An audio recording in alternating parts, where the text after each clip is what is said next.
ನಮಸ್ಕಾರ ಎಲ್ಲರಿಗೂ. ನಾವಿವತ್ತು ಹೋಗತ್ತೀವಿ ಶ್ರೀ ಹನುಮ ಜನ್ಮಭೂಮಿ ಅಂಜನಾದ್ರಿ ಪರ್ವತಕ್ಕೆ. ಇದು ಹುಬ್ಬಳ್ಳಿಯಿಂದ ಸುಮಾರು 180 ಕಿಲೋಮೀಟರ್ ದೂರದಲ್ಲಿರುವ ಕೊಪ್ಪಳ ಜಿಲ್ಲೆಯ ಗಂಗಾವತಿಯಲ್ಲಿದೆ. ಹುಬ್ಬಳ್ಳಿಯಿಂದ ಕಡಿಮೆ ಬಜೆಟ್ದಾಗ ನೀವು ಹೋಗ್ಬೇಕಂದ್ರೆ ಹುಬ್ಬಳ್ಳಿಯಿಂದ ಟ್ರೈನ್ ಮುಖಾಂತರ ಹೊಸಪೇಟೆಗೆ ಹೋಗ್ಬೇಕು. ಅಲ್ಲಿಂದ ಆಟೋ ಆರ್ ಕಾರ್ ಬುಕ್ ಮಾಡಿ ಅಂಜನಾದ್ರಿ ಪರ್ವತಕ್ಕೆ ರೀಚ್ ಆಗಬಹುದು. ಅಂಜನಾದ್ರಿ ಪರ್ವತ ರಾಮಾಯಣ ಕಾಲದ ಮಹತ್ವಪೂರ್ಣ ತೀರ್ಥಕ್ಷೇತ್ರವಾಗಿದ್ದು, ಕೊಪ್ಪಳ ಜಿಲ್ಲೆಯಲ್ಲಿರುವ ಈ ಪರ್ವತವನ್ನು ಕಿಷ್ಕಿಂಧ ಎಂಬ ಹೆಸರಿನಿಂದ ಕರೆಯುತ್ತಾರೆ. ಕಿಷ್ಕಿಂಧ ಎಂದರೆ ವಾನರ ಸಾಮ್ರಾಜ್ಯ. ಪುರಾಣದ ಪ್ರಕಾರ ಅಂಜನಾದೇವಿಯ ತಪಸ್ಸಿನಿಂದ ಶ್ರೀ ಹನುಮಂತನು ಇಲ್ಲಿ ಜನ್ಮ ಪಡೆದರು. ಆದ ಕಾರಣ ಈ ಪರ್ವತವನ್ನು ಅಂಜನಾದ್ರಿ ಪರ್ವತ ಎಂದು ಕರೆಯಲಾಗುತ್ತದೆ. ಈ ಪವಿತ್ರ ಬೆಟ್ಟವನ್ನು ಹತ್ತುವ ಮುನ್ನ ನಾವು ಭಗವಾನ್ ಶ್ರೀರಾಮಚಂದ್ರನ ಶಿಲಾಪ್ರತಿಮೆ ದರ್ಶನ ಮಾಡಬಹುದು. ಈ ಶಿಖರ ತಲುಪಲು ಸುಮಾರು 575 ಮೆಟ್ಟಿಲುಗಳಿದ್ದು, ಈ ಪಯಣ ಭಕ್ತಿ, ನಿಶ್ಚಲತೆ ಹಾಗೂ ಧ್ಯಾನದ ಅನುಭವ ನೀಡುತ್ತದೆ. ಮೇಲ್ಭಾಗದಲ್ಲಿರುವ ಶ್ರೀ ಹನುಮನ ದೇವಾಲಯ ಶಾಂತತೆಯ ಕೇಂದ್ರವಾಗಿದ್ದು, ದೇವಾಲಯದಲ್ಲಿ ಹನುಮನ ದರ್ಶನ ಪಡೆದ ನಂತರ ಪಕ್ಕದಲ್ಲಿ ರಾಮ ಸೇತುವೆಯನ್ನು ಕಟ್ಟಲು ಬಳಸಿದ ಕಲ್ಲು ಕಂಡುಬರುತ್ತದೆ. ಪರ್ವತದ ತುದಿಯಲ್ಲಿ ತುಂಗಭದ್ರಾ ನದಿ, ಹಂಪೆಯ ಬಂಡೆಗಳು ಮತ್ತು ಸೂರ್ಯಾಸ್ತದ ದೃಶ್ಯ ಕೂಡ ಕಂಡುಬರುತ್ತದೆ. ಈ ಬೆಟ್ಟದ ಮೇಲೆ ಹಾಗೂ ಸುತ್ತಮುತ್ತ ರಾಮಾಯಣಕ್ಕೆ ಸಂಬಂಧಿಸಿದ ಪ್ರಮುಖ ಸ್ಥಳಗಳು ಇವೆ.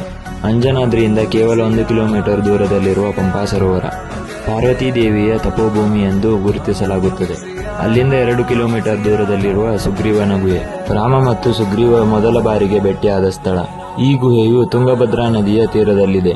ಅಲ್ಲಿಯೇ ಪಕ್ಕದಲ್ಲಿ ಕೋದಂಡರಾಮನ ಗುಡಿ, ಯಂತ್ರೋದ್ಧಾರಕ ಹನುಮಂತನ ಗುಡಿ ಹಾಗೂ ಹನುಮಂತನದ ಪಾದದ ಗುರುತು, ಹೀಗೆ ಅನೇಕ ಸ್ಥಳಗಳು ಕಾಣಸಿಗುತ್ತವೆ. ಇಂಥ ಇತಿಹಾಸ ಹೊಂದಿರುವ ಈ ಪುಣ್ಯಭೂಮಿ ನಮ್ಮ ಕರ್ನಾಟಕದಲ್ಲಿರುವುದು ನಮ್ಮ ಹೆಮ್ಮೆ. ಈ ವಿಡಿಯೋ ನಿಮಗೆ ಇಷ್ಟ ಆದಲ್ಲಿ ಲೈಕ್, ಕಮೆಂಟ್, ಶೇರ್ ಮಾಡೋದನ್ನ ಮರೆಯಕ್ಕೆ ಹೋಗಬೇಡ್ರಿ. ಜೈ ಶ್ರೀರಾಮ್.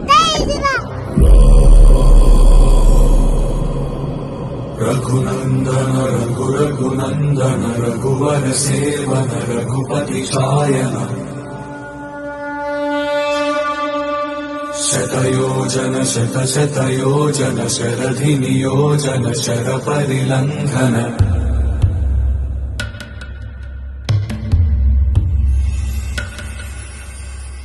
ರಘುನಂದನ ರಘು ರಘುನಂದನ ರಘುವರ ಸೇವನ ರಘುಪತಿ ಚಾಯನ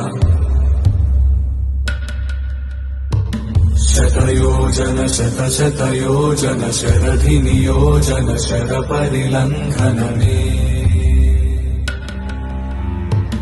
ಹರಿಭಾಜನ ಹರಿ ಹರಿಭಾಜನ ಹರಿಮದ ಭಾಜನ ದಶಮುಖ ಕಂಪಣ